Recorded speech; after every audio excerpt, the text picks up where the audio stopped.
Hello, happy winning Wednesday. I'm coming to you a little bit different scenery today. Nice little tree behind me. Anyways, I'm in North Carolina, so um, not really a desk in here, so we're just gonna do it from the bed. All right, so a couple things to talk about here today. Um, First of all, let me get to a position here that's sustainable for about 30 minutes. So, anyways, we just crossed through the 7-7 portal yesterday. So, I want to spend some real time with you, kind of talking about what 7-7 portal means, what it actually was, and maybe what it stirred in you. Um, and it's funny because we're also going to talk about a fortune that I got like a long time ago that I just recently came across again because we were packing stuff up. Um, but where we are energetically, um, and then also talking about like dreaming and believing, what they actually mean, and why so many of us have stopped doing um, both. So, 7-7, first of all, I just want to acknowledge it. Um,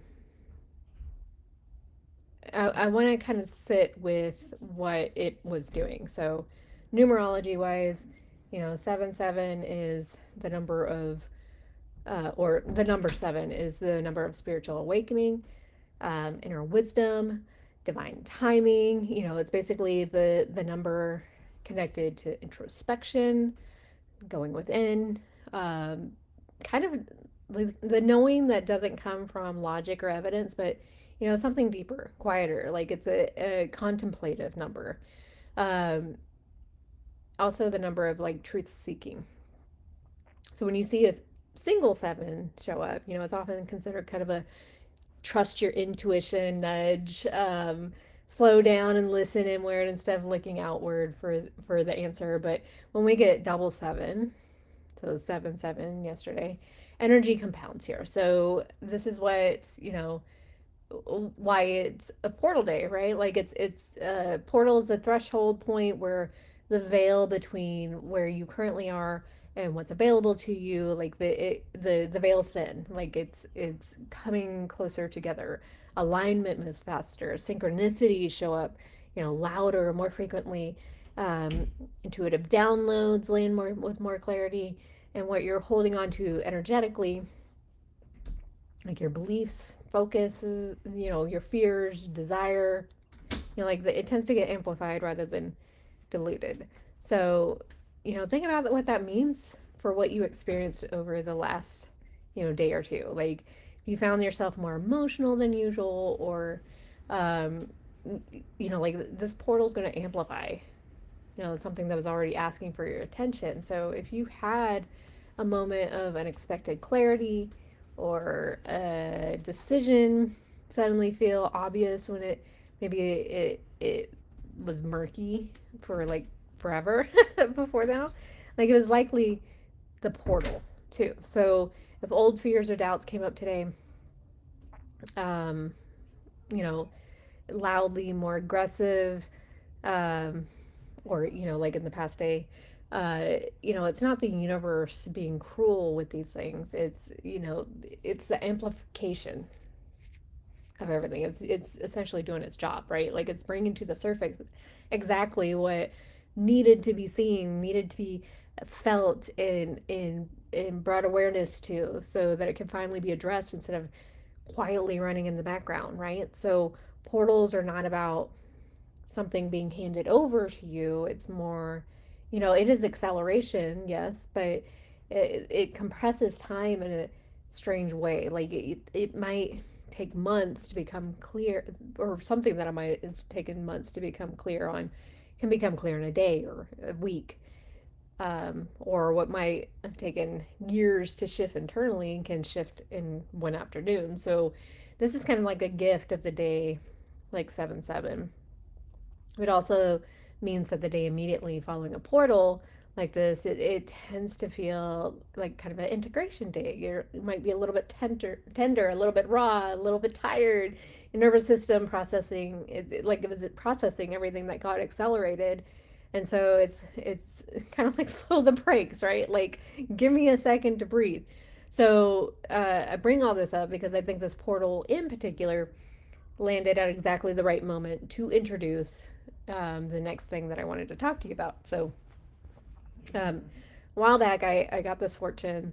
Um, you know, of course, from a fortune cookie, but like it's normally like you read those and you laugh and then you forget about it. But like I kept this one, and it was sitting on my desk, but like I didn't really go back to it. Like I remembered it, but I didn't really go back to it until like I was packing things up so that we could move. Um, but it said, to accomplish great things, we must not only act, but to dream, not only plan, but also to believe.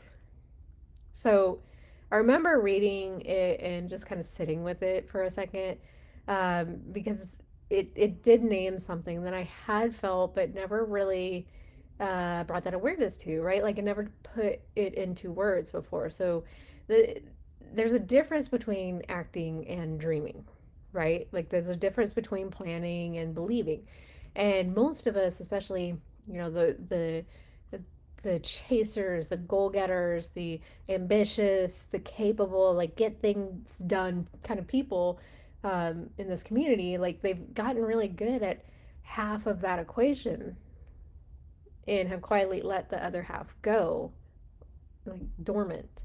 So I want to spend some time together really unpacking this because I think it might be one of the more important things that I can offer you right now, especially, coming out of a portal day that's asking us to align our inner world with what we actually want to build. So the first half of this fortune, it's talking about acting and planning, right? So most of us know how to do this. We know how to make the list. We know how to set the goals. We know, how to break it into steps. Sometimes we execute on it, sometimes we don't, right? Like we'll put dates on the calendar. But this is part of manifestation and achievement that feels safe because like it's what we've been conditioned to do. It's what we know to do. And, it's logical. If someone questions your ambition, you can point to your plan and say, yeah, I've thought about this. Like I did these steps. This is what I followed. Nobody can be accuse you of being unrealistic if you're, have a spreadsheet out, right? Like, so the real value in this though is that action and planning are how dreams become reality. You can't dream your way into a physical result without ever doing anything. I mean, you know, yes and no, but like that's not what I'm here to say is to just like passively be like, okay, universe, just like bless me with all the things, right? So what I've noticed both in my own life and with the people I've had the privilege of working with, when action and planning operate without dreaming and believing behind them, you know, yeah, it takes you somewhere, but not necessarily somewhere you actually want to be. This is primarily the reason why, like, I thought healthcare was the be all end all. Like, I wanted to help people, and this is how I was going to do it. And, like, I knew that by the end of it, like, I would have the pretty things that everybody told me I wanted, right? So, think about how many people build a life entirely out of just logical next steps, right? You get out of high school, you go directly to college, you get the nice job, you get married, you have the kids, you have the house, right? Eventually, you work your way up in the company and become like this big um, C suite, whatever, and your life is miserable, right? They build out the career that looked responsible. They made the decisions that were defensible on paper, right? And one day they look up and realize that they built an entire life out of reasonable choices that somehow it doesn't feel like their life at all. and ask themselves, why did I want this? Like, why did I think I wanted this? I'm not happy. It just feels like life, but not their life, right? So that's what this is what happens when action and planning are not anchored to an actual dream. They become very efficient vehicles at moving in a direction that was never actually chosen, and they just defaulted into it. So yeah, the plan matters, the action matters, but they need something underneath it. Something driving them, or they will simply take you somewhere logical instead of somewhere true. So let's talk about dreaming for a second, because I think this world has gotten a little watered down uh, with dreaming, right? So dreaming's not the same thing as goal setting. A goal is something you can explain and justify to another person. If it's direct, like neatly into your little 5-year plan, a dream is actually bigger than that. A dream is the thing that lights you up before you have any idea how you're going to make this happen. Like it's the vision that feels almost embarrassing to say out loud sometimes, because it might be so much bigger than who you are right now. And your current circumstances would suggest, is reasonable. So most of us, we stop dreaming like that somewhere along the way, right? Like we uh, it's not because we ran out of dreamability or imagination, right? Like because dreaming without an attached plan, it can start to feel irresponsible, right? Like I've just got my head in the clouds, right? Or dangerous. We were taught explicitly by example to be realistic, to want things that made sense given our resources. Like I don't know how many times that I said like I wanted to be like an actress or a singer, and like my family is like, that's really hard to do. Not a lot of people get picked. It's not very realistic. So, you may want things that made sense given our resources, our backgrounds, our starting point. And somewhere in that conditioning, most of us, we quietly shrank the size of what we allowed ourselves to want. Like, here's what I want you to understand: dreaming is not irresponsible. Like, dreaming is part of the blueprint. You cannot build something you have not first allowed yourself to imagine. Every single thing that exists in this world, every invention, every movement, every business, like every healed life, it started as someone's willingness to imagine something that did not yet exist. The dream comes first, always. The plan follows the dream. It's not the other way around. And I want to be really direct about something too. Like, if you have been feeling stuck, if your goals have started to feel flat or uninspired, or even though you are technically making progress on them, I want you to ask yourself something honestly. Did this goal come from a real dream, or did it come from what seemed maybe achievable? Because a goal without a dream, again, like it's without a dream behind a goal. A goal without a dream behind it will get you somewhere, but it will not fill you up when you arrive. It's like you get to the goal and the goal changes, right? It'll just be the next reasonable thing out there. So this week, coming out of the portal, I want to invite you to actually dream again.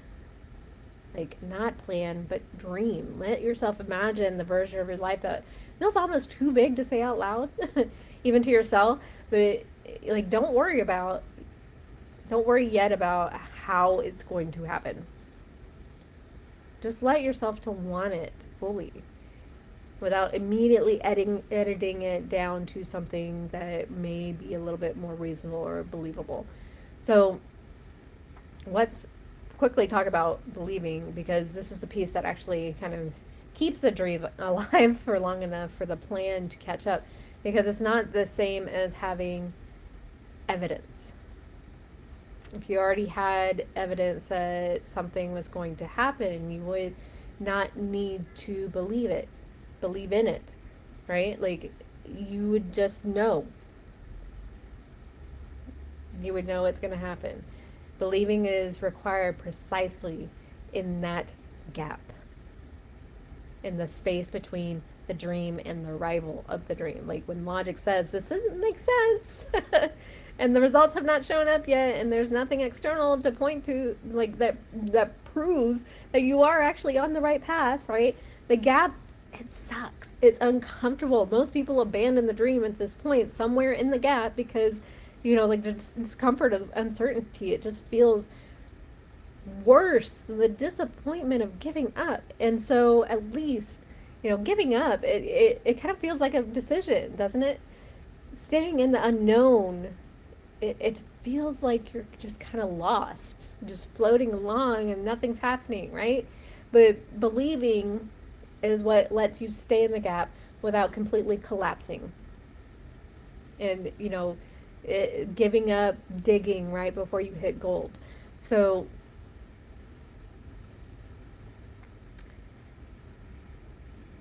believing is choosing to trust the dream before it is proven.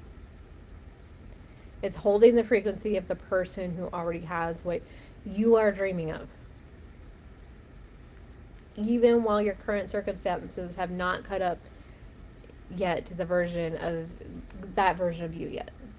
So it's not like naive possibility or positivity.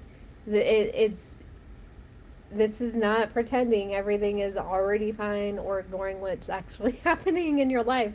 Believing while still being honest about where you currently are is actually one of the most sophisticated emotional skills there is. It requires you to hold two things at once. This has not happened yet, and I trust that it is coming.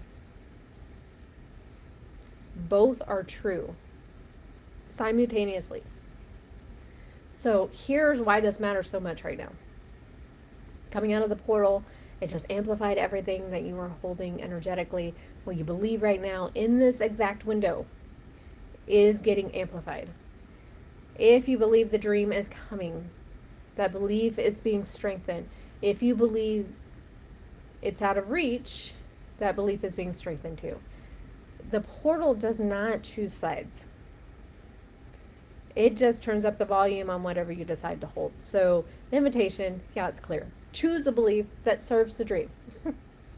Not because it's easy, but because it's the thing that keeps you moving through the gap instead of abandoning the ship in the middle of it. So to accomplish great things, we must not only act but dream. Not only plan, but believe. Both halves matter. Like action and planning without dreaming and believing will take you somewhere reasonable, yeah, but not necessarily somewhere true. And dreaming and believing without action and planning, it just stays a beautiful idea that never becomes real. So you need all of it. You need all four. And I think most of us are strong in doing at least two of them and have let the other two go. So here's what I want you to walk away with today. Let this portal, this acceleration, the compression of time and clarity be the thing that wakes the dreaming and believing back up in you. Let yourself want something bigger than what feels safe to say out loud. And then believe it is already finding its way to you, because, like even before you can see the evidence of it. So the plan will catch up, the action will follow, but it has to start with permission to dream again. So I hope that resonates, guys. Certainly resonated for me when I found it again. I was like, oh, okay, yeah, well, obviously So, where I'm kind of at, like, I have a dream. My dream is to move to North Carolina, find land, start my retreat and healing center. So that's exactly what I'm doing. I'm in North Carolina right now, scoping out some rentals. I'm gonna fly back, like leaving the kids here, flying back, finishing up things with the house, and then getting it on the market. So that's kind of where we're at right now with our dream. So we got a little bit of action, a little bit of plan, but a lot of dreaming and believing going on here. So hope this resonates. I hope you have an amazing week. If you are feeling that kind of like hangover feeling, we talked about hangover, full moon, blah, full moon hangovers last week. Well, guess what? We just went through a portal, so might as well add on another hangover to that. So if you are feeling a little bit wonky, a little bit tired, maybe your bowels are messed up, just take it easy on yourself. Drink some water with electrolytes, take a nap, whatever it is. Get outside in nature, and again, take it easy. So um, keep dreaming, keep believing, everyone. I love you all. Have an amazing week, and we'll see you next time.